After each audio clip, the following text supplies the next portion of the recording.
जय हिंद दोस्तों। आज हम लोग क्लास 10th का तीसरा चैप्टर पढ़ेंगे, मुद्रा, बचत और साख। सबसे पहले हम लोग मुद्रा के बारे में क्लियर करेंगे, उसके बाद बचत और उसके बाद साख के बारे में पढ़ेंगे। तो मुद्रा क्या है सबसे पहले हम लोग ये जानेंगे। तो मुद्रा कोई वस्तु को लेन देन में एक सहायक है। यहाँ पे लिखा हुआ है कि आधुनिक युग का प्रगति का श्रेय मुद्रा को ही है। आज जो दुनिया इतना आगे गया उसके पीछे किस चीज़ का देन है? मुद्रा का देन है। उसके बाद एक अर्थशास्त्री ट्रेस्कॉट नाम के हैं, उनका कहना है कि यदि मुद्रा हमारी अर्थव्यवस्था का हृदय नहीं तो रक्त प्रवाह अवश्य है। यानी कि अर्थव्यवस्था में मुद्रा का बहुत बड़ा भूमिका है। मैंने उनका कहना है कि अगर मुद्रा अर्थव्यवस्था का हृदय नहीं तो रक्त प्रवाह, जिस तरह से शरीर में हर समय रक्त प्रवाह होता है उसी तरह इकोनॉमिक्स में मुद्रा का हर समय प्रवाह है। यानी मुद्रा के बिना इकोनॉमिक्स का आगे बढ़ना असंभव है।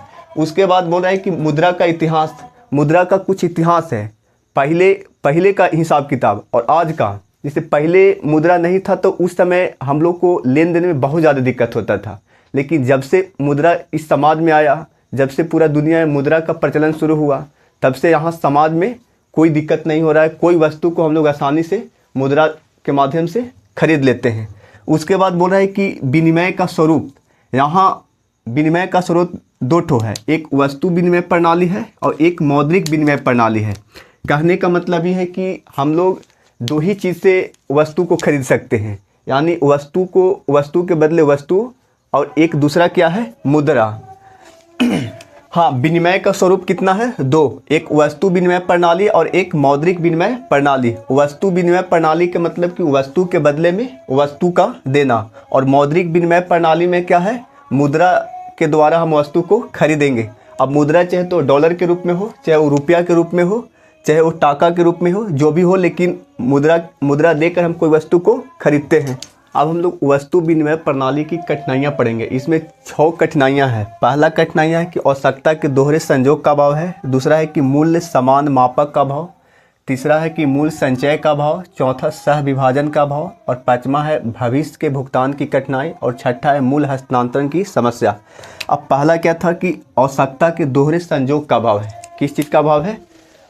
आवश्यकता के दोहरे संयोग। जिसे कहने का मतलब है कि अफ्रीका के एक लेफ्टिनेंट कैमरून नाम के व्यक्ति था।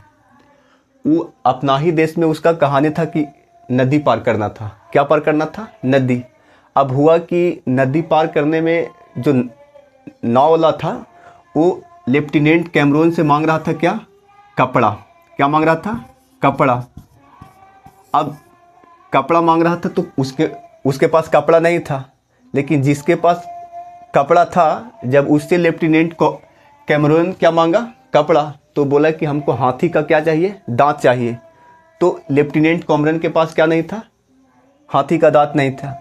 तो उसके बाद वो दूसरा आदमी के पास गया। दूसरा आदमी के पास क्या था? हाँ, दूसरा आदमी के पास कपड़ा था, लेकिन वो तार मांग रहा था। तो उस स्थिति में लेफ्टिनेंट कैमरून के पास तार था, तो तार देने के बाद कपड़ा लिया, और कपड़ा फिर किसको दिया? नाविक को दिया। तब जाके वो क्या पार किया? नदी पार किया। तो इससे क्या पता चलता है कि वस्तु विनिमय प्रणाली में अगला को ज़रूरत जिस चीज़ की है, जब तक हम उसे पूरा नहीं करेंगे तब तक वो हमारा समस्या को समाधान नहीं करेगा। तो इस तरह से दिक्कत होता था, जिसमें समय की भी क्या थी? बर्बादी थी। तो वही है कि वस्तु विनिमय प्रणाली में ये दिक्कत है। अब दूसरा क्या है? मूल समान मापक का अभाव। उसके बाद दूसरा हम लोग को क्या था? दूसरा है कि मूल्य के समान मापक का अभाव। यानी कहने का मतलब ये है कि जैसे एक सेर चावल है तो उसके बदले में कितना घी हमको लेना है, चाहे अगला कितना घी ले, इस चीज़ की समस्या था। उसके बाद अगर हम किसी को एक गाय दे रहे हैं तो उसके बदले में वो कितना बकरी दे, तो ये सब चीज़ का क्या था? दिक्कत था। तो वही बोल रहा है कि मूल्य के समान मापक का अभाव था। क्या था? मूल्य के समान मापक का अभाव। उसके बाद तीसरा बोल रहा है कि मूल संचय का अभाव। मूल संचय के अभाव के मतलब कि कोई चीज़ ऐसा भी होता है जो उत्पादन करने के बाद कुछ दिन में क्या होता है? नष्ट हो जाता है। जैसे कहने का मतलब है कि हरा सब्जी, क्या? हरा सब्जी। उसके बाद मछली। तो ये सब जो ज़रूरत की चीज़ें हैं, अगर कोई आदमी उत्पादन करता है तो ये सब नष्ट होने का चांस ज़्यादा रहता है। तो उस स्थिति में क्या होता है कि जो उत्पादन करता है उसको सबसे ज़्यादा लॉस होता है।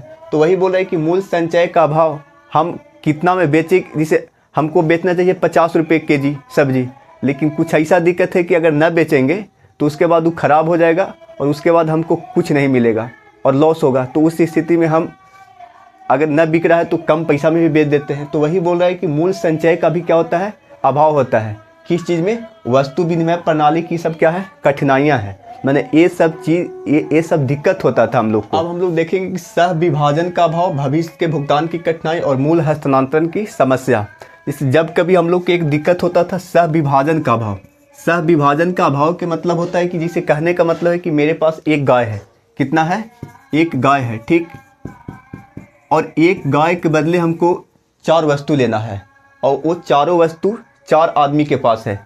जिसे कहने का मतलब कि एक गाय के बदले में हमको एक बकरी लेना है, उसके बाद चावल लेना है, दवा लेना है और उसके बाद कपड़ा लेना है। क्या लेना है, कपड़ा लेना है। बकरी, चावल, दवा और कपड़ा, और ये जो चारों वस्तु है से 4 आदमी के पास है और मेरे पास इन चारों चीज़ को खरीदने के लिए केवल क्या है, एक गाय है। तो जब इस तरह के परिस्थिति खड़ा होता था तो उस समय दिक्कत ये होता था कि मान लिया जाए कि चारों आदमी को हमको गाय तो दे नहीं सकते हैं, तो उसके बदले हम लोग गाय को काट भी नहीं सकते हैं। अगर गाय को हम लोग काटेंगे तो गाय के क्या हो जाएगा, उपयोगिता भी खत्म हो जाएगा।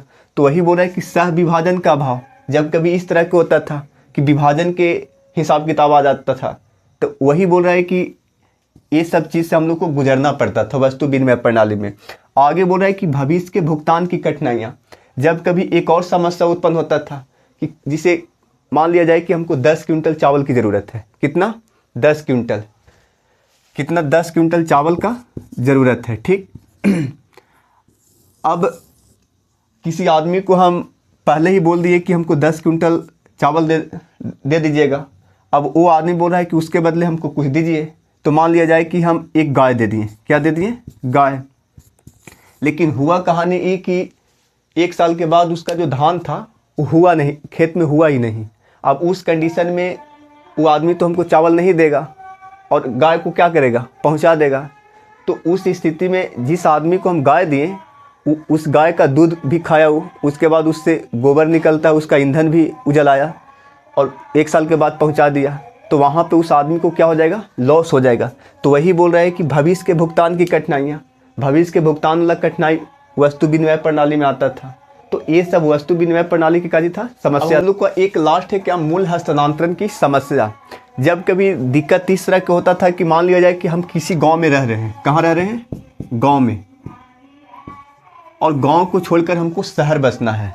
कहाँ बसना है, शहर। और व्यवस्था हम लोग के समाज में क्या है, वस्तु विनिमय प्रणाली है, वस्तु के बदले वस्तु। अब जब हमको शहर में जब शिफ्ट होना है तो हम सब अपना यहाँ के जितना भी गांव में वस्तु, ज़मीन है, जितना भी यहाँ वस्तु है, उसको हम क्या करना चाहते हैं, बेचना चाहते हैं। अब यहाँ जब हम बेचना चाहते हैं तो उस समय दिक्कत होगा कि जिस आदमी को जिस चीज़ की ज़रूरत होगी तभी उस सामान को लेगा। तो उस स्थिति में हम शहर नहीं बच सकते हैं। जिसे कहने का मतलब है कि मेरे पास ज़मीन है, हमको ज़मीन बेचना है और उसके बाद हमको उसके बदले गया में ज़मीन लेना है। तो उस स्थिति में दिक्कत क्या होगा कि जिसके पास गांव में, जिसको गांव में ज़मीन लेना होगा और जिसके पास शहर में ज़मीन होगा, तो तभी उस शहर का ज़मीन देगा जब तक उसको गांव की ज़मीन की ज़रूरत होगी। तो यहाँ पे इस तरह के क्या होता था, दिक्कत होता था। मूल हस्तांतरण की भी क्या थी, समस्या थी। तो वही बोल रहा है कि वस्तु विनिमय प्रणाली की ये सब क्या है, कठिनाइयाँ। पहला क्या था, आवश्यकता के दोहरे संयोग का अभाव। दूसरा, मूल्य के समान मापक का अभाव। तीसरा, मूल संचय का अभाव। चौथा, सह विभाजन का अभाव। पांचवा, भविष्य के भुगतान की कठिनाई। और छठा क्या था, मूल हस्तांतरण की समस्या। इसी टॉपिक को हम लोग अगले क्लास में पढ़ेंगे अगले दिन। धन्यवाद।